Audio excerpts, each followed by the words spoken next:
Umaraga sana ang hangin at nagiging ulan na rin ang ambon. Hindi pa man tuluyang nalulunod ay gusto ko nang umahon kasi ang hirap umusad at tumakbang ng kasama ka. Dahil alam kong sa pagbabalik ko ay mag-isa ko na lang matitira na maglalakad pabalik kung saan tayo nagsimula, kung saan natin sinalo ang unang patak at pagkabasa, sa lugar kung saan kita hinintay at sinundo, at sa pagitan ng mga tingin kung saan naging paalam ang pangako.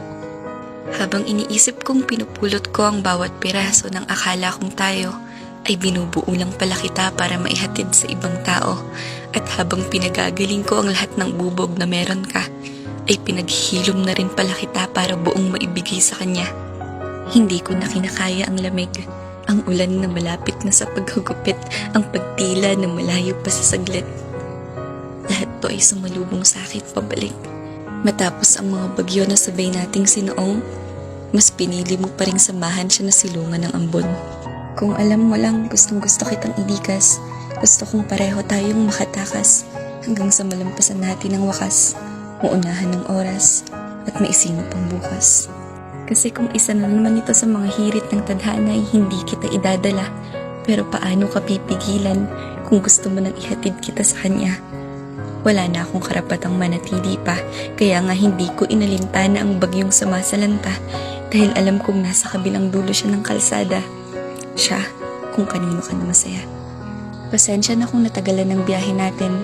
Gusto ko kasing sulitin yung oras na pwede ka pang maangkin bago kita tuluyang maihatid sa kanya ng tingin at bago ko tuluyang takbuhin pabalik ang mundo na akala ko'y atin.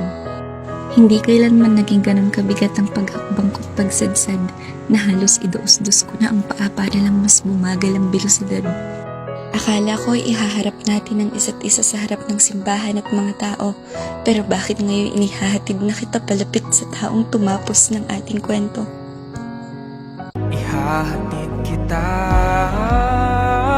dun sa lugar kung saan ka magiging masaya. Kahit na hindi ako kasama, ihahatid kita, walang